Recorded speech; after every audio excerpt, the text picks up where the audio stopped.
Attention les mecs, les informations contenues dans cette vidéo sont en grande partie de l'ordre de la fiction. Elles ont été imaginées à partir d'articles de presse, de films, de recherches scientifiques, de documentaires et de posts sur internet.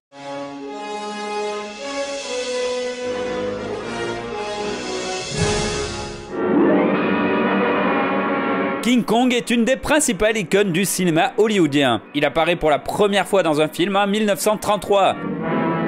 Depuis, 8 adaptations cinématographiques ont été réalisées. 2 sont des remakes, les autres sont des suites ou des préquels. En fait, on refait tous les 30 ans le même film, mais avec les nouveaux moyens mis à disposition. À chaque adaptation, des avancées majeures sont faites dans le domaine des effets spéciaux. Les films de King Kong sont donc en quelque sorte des révélateurs des technologies de trucage de l'époque à laquelle ils sont créés. Le King Kong de 1933 a révolutionné la technique du stop motion et des animatroniques. Les 2 remakes de King Kong qui ont suivi en 1976 et en 2005 ont tous les deux gagné l'Oscar des meilleurs effets visuels. Dans la dernière adaptation sortie en salle, Kong Skull Island, un préquel de l'histoire de King Kong, la technique des images de synthèse est vraiment bien maîtrisée. Kong paraît plus vrai que nature et l'impression de gigantisme et de poids des créatures est très bien rendue. Je me suis dit que ça pourrait être intéressant d'imaginer à quoi ressembleront les prochains films de King Kong dans le futur. Comme ça, on pourra voir par la même occasion à quoi ressembleront les effets spéciaux au cinéma dans l'avenir. Et maintenant, on va t'apprendre les bonnes manières, espèce d'affreux macaque.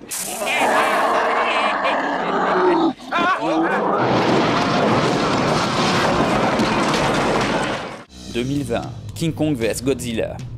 L'annonce du film avait été faite en 2015. Il s'agit de la suite du film Kong Skull Island. Comme son nom l'indique, le film met en scène le combat épique entre les 2 monstres King Kong et Godzilla. La confrontation avait déjà eu lieu en 1962 dans le film américano-japonais King Kong contre Godzilla. Le producteur Tomoyuki Tanaka avait alors acheté les droits de King Kong car d'après lui, multiplier les monstres, c'est multiplier aussi les recettes. Son calcul s'était révélé juste, grâce notamment à un King Kong plus vrai que nature qui respire la vie, et grâce aussi à des effets spéciaux à couper le souffle.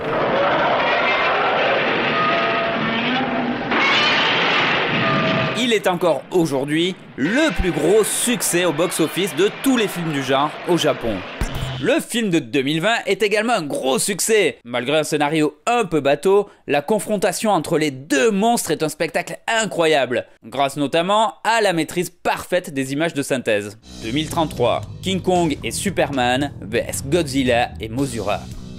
Pour les 100 ans du monstre, les studios ont décidé de frapper fort et de faire le film sur King Kong le plus cher et le plus impressionnant jamais réalisé. Pour cela, ils ont appliqué la règle du producteur Tomoyuki Tanaka. Plus de monstres, plus de recettes. Ils ont donc ajouté Mothra. C'est l'un des personnages de Kaiju Eiga, le cinéma de monstres japonais, le plus connu. Elle ressemble à une chenille géante sous sa forme juvénile et à un papillon énorme sous sa forme adulte. Dans le film, elle est la compagne de Godzilla. Ensemble, ils vont affronter King Kong et Superman. La prouesse technologique de ce nouvel opus est que tous les acteurs sont refaits entièrement en images de synthèse. Cela leur permet de réaliser des interactions monstre-acteurs jamais vues avant. Ce procédé a aussi l'avantage de pouvoir créer une 3D plus aboutie et plus impressionnante. Mais le public n'est pas au rendez-vous. Il commence à être lassé de voir du faux généré par ordinateur partout. L'esthétique de tous les blockbusters des années 2030 se ressemble. Ils sont noyés sous des tonnes d'images de synthèse. À cause de l'échec commercial du film, la société de production Legendary Pictures se retrouve au bord de la faillite. Heureusement, l'adaptation du film en jeu vidéo cartonne et sauve la société. 2133, King Kong. On croyait King Kong mort et enterré depuis l'échec commercial de King Kong et Superman vs Godzilla et Mothra. Il faut dire que pendant 100 ans, aucun film sur le monstre n'a vu le jour. Pourtant, un 3e remake sort pour les 200 ans du monstre que tout le monde a oublié. Il est produit et financé par des fans et par plusieurs cinémathèques à travers le monde. Ce film a pour principale originalité d'être fait à 100% sans images de synthèse.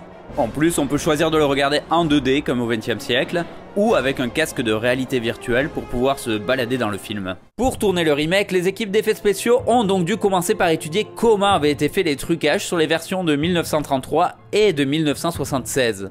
Ils vont réutiliser les mêmes procédés mais en les actualisant grâce aux technologies modernes. Pour réaliser les scènes de combat entre les monstres, ils vont utiliser des modèles réduits comme pour le film de 1933. Mais au lieu de s'emmerder à les animer en stop motion image par image, ils vont créer de petits robots de monstres qui peuvent bouger tout seuls. Ils sont pourvus d'intelligence artificielle et ils peuvent donc penser, réagir et se battre comme de vrais animaux.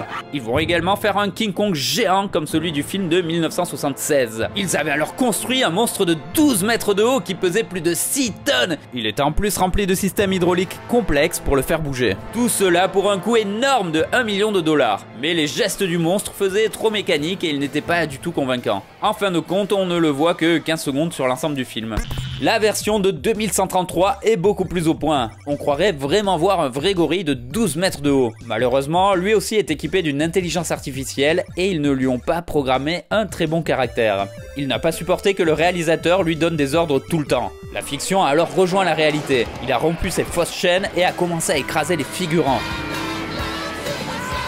Des militaires sont alors intervenus avec des drones de combat terriens et aériens afin de détruire le robot géant. À sa sortie, le succès du film a été colossal. Il va carrément donner naissance à un nouveau genre, le handmade cinema, le cinéma fait main.